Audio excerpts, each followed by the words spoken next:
Hello everyone, in today's tutorial I will show you how to insert a drop down on your spreadsheet on Google Sheets. There are two ways to do so.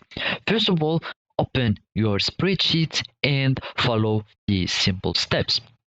The first method is to go after selecting your cell, go to the menu inserts in this ribbon here. After clicking on the insert ribbon, here down you will find the drop down option. If you click the drop down option, you will find here that we inserted our drop down, and we can add our criteria and change colors and everything. For example, let's do for an option 1 and option 2. Let's just do some random values so I can show you that it works. Now we can colorize each value if we want. It depends. As you can see, for example, if I choose the option 2, it will appears here colored as we did.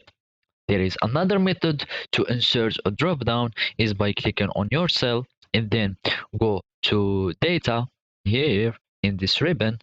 After that, you will have to click on data validation.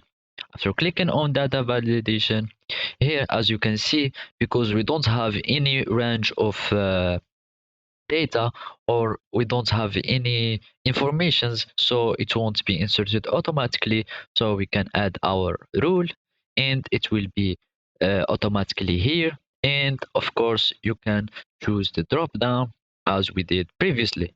You can do exactly as before and just some the value that you want, whatever, either it was a text or a number.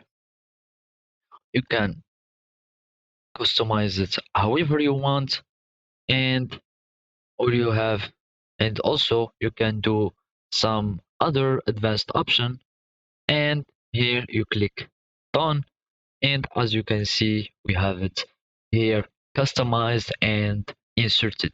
So those are the ways to insert a drop down. Thank you for watching, and goodbye.